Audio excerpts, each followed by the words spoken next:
Canada की आम गलियों से निकल करके कनाडा का एक ऐसा बंदा जिसने कैंसर के इलाज के लिए 5373 किलोमीटर की दूरी तय की थी। एक अपंग बंदा जिसने खुद से वादा किया था कि कैंसर के इलाज के लिए $24 मिलियन तक का फंड इकट्ठा करेगा, और उसने करके दिखाया भी। उसके इन कर्मों को दुनिया का कोई भी बंदा कभी भी भूल नहीं पाएगा। टेरी फॉक्स, जो बचपन में बास्केटबॉल प्लेयर बनना चाहता था, बट हाइट कम होने की वजह से इस बंदे को कई बार रिजेक्शन का सामना करना पड़ा, लेकिन ये बंदा हार नहीं मानता और कई गोल्ड मेडल जीतकर दुनिया को बता दिया कि जीत के लिए ताकत की नहीं, नियत की जरूरत होती है। और वो नियत, वो जिद इस बंदे में है। जब जिंदगी में सब कुछ ठीक चल रहा था तो 1976 में इस बंदे का कार एक्सीडेंट हो जाता है, और इस एक्सीडेंट के बाद इस बंदे के बाएं पैर में कैंसर हो जाता है। अभी जिंदगी ने कुछ दिया नहीं था कि पहले ही सब कुछ छीन लिया, और इस घटना के बाद टेरी के एक पैर को काट दिया जाता है। बट इस सर्जरी के दौरान फॉक्स को एक बात पता चली कि अगर यही घटना इस बंदे के साथ ठीक 2 साल पहले होती तो इस बंदे को बचा पाना नामुमकिन था। तब फॉक्स को समझ आया कि कैंसर पर रिसर्च कितना जरूरी है हमारी लाइफ में, बिकॉज सर्जरी के दौरान इस बंदे ने लाखों लोगों को सिर्फ कैंसर से मरते देखा था। तभी उसने ठान लिया था कि चाहे कुछ भी हो जाए, चाहे कुछ भी करना पड़े, वो कैंसर की दुनिया को उखाड़ फेंकेगा। और इसके लिए उसने इरादा बना लिया था कनाडा की मैराथन लंबाई को अपने एक पैर से पूरा करने का। जब अपने इस इरादे को उस बंदे ने दुनिया के सामने रखा तो दुनिया ने एक बार फिर से उसका मजाक बनाया उसके सपनों का, बिकॉज किसी को उस पर बिलीव नहीं था उसके सपनों पर, उसके जुनून पर कि वो बंदा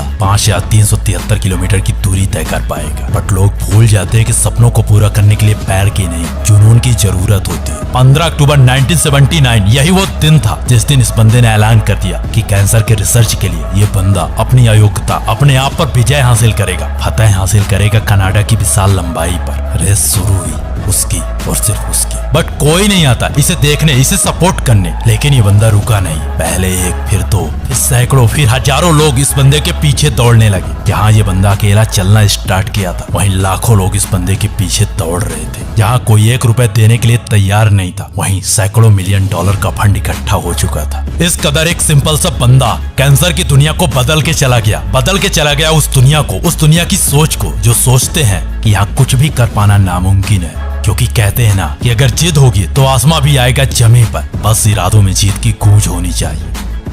आज से कुछ सालों पहले लाखों लोगों के बीच एक अमेरिकन बंदा रो रहा था। उसकी आंख में आंसू थे। उन आंसुओं के पीछे रीजन था उस बंदे के कुछ काले कारनामे, कुछ काले किस्से, जिनसे कोई भी बंदा अपना सम्मान, अपना सब कुछ खो सकता था। बट जो कारनामे इस बंदे ने किए थे, उससे तो 100% ये बंदा अपना सब कुछ खो चुका था, दुनिया की नजरों से गिर चुका था। और ऐसे हालात में उस बंदे को मिल रहा था तो सिर्फ और सिर्फ रिजेक्शन, लोगों की गालियां। हालात इतने बदतर हो चुके थे कि उसका घर से बाहर निकल पाना मुश्किल था। और ऐसे हालात में उसकी जिंदगी अकेले, तन्हा, बहुत मुश्किल से गुजर रही थी। बॉस, बहुत मुश्किल हो जाता है ऐसी जिंदगी को गुजार पाना जब आपके साथ कोई ना हो, आप अकेले हो, बस एक गलती की वजह से। और उस गलती ने आपकी जिंदगी को जीते जी नर्क बना दिया। बहुत से बंदे टूट जाते हैं, हार मान लेते हैं ऐसे हालातों के सामने। बट जिनके जहन में खून नहीं, जुनून दौड़ता है, वो बंदे दोबारा उठ खड़े होते हैं खुद को साबित करने के लिए जिसके वो काबिल होते हैं, बट कभी कामयाब नहीं हो पाते। बॉस, कुछ ऐसी ही कहानी अमेरिकन रेसर जस्टिन गैटलिन की। डोपिंग की वजह से बंदा कई बार बैन झेल चुका था, तो कई बार रनिंग ट्रैक पर उतरने ही नहीं दिया गया। कहीं इसके मीम बनते तो कहीं इसका मजाक बनता। लोग पूरी तरह इसके खिलाफ थे, दुनिया इसे कमजोर समझ रही थी। और ऐसे हालात में कोई आम बंदा होता तो खुद को कमरे में बंद कर लेता और कभी भी ग्राउंड पर न उतरता।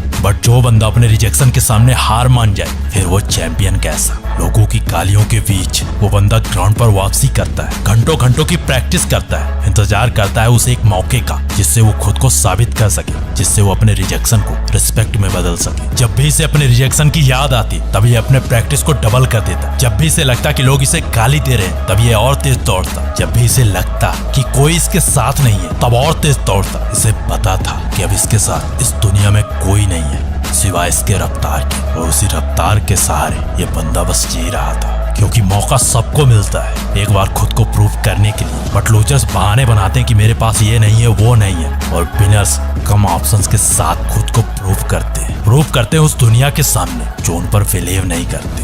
और 2017 आखिरी मौका था इस बंदे के पास खुद को साबित करने का, उसके रिजेक्शन को उसके रिस्पेक्ट में बदलने का। ये वही साल था जब इस बंदे को मौका मिला दुनिया के सबसे तेज दौड़ने वाले उसेन बोल्ट के साथ दौड़ने का। और इस मौके में ये बंदा इतना तेज दौड़ता है कि इस रेस में दुनिया का सबसे तेज दौड़ने वाला बंदा उसेन बोल्ट भी पीछे रह जाता है दुनिया का सबसे तेज दौड़ने वाला शख्स। बॉस, किसी को इतना मजबूर मत करो कि वो वर्ल्ड रिकॉर्ड तोड़ने के लिए मजबूर हो जाए, क्योंकि रिजेक्शन में वो ताकत होती है, वो मोटिवेशन होता है जो अच्छे लूजर्स को विनर बना देता है, क्योंकि हालात कोयले को भी हीरा बना देते हैं।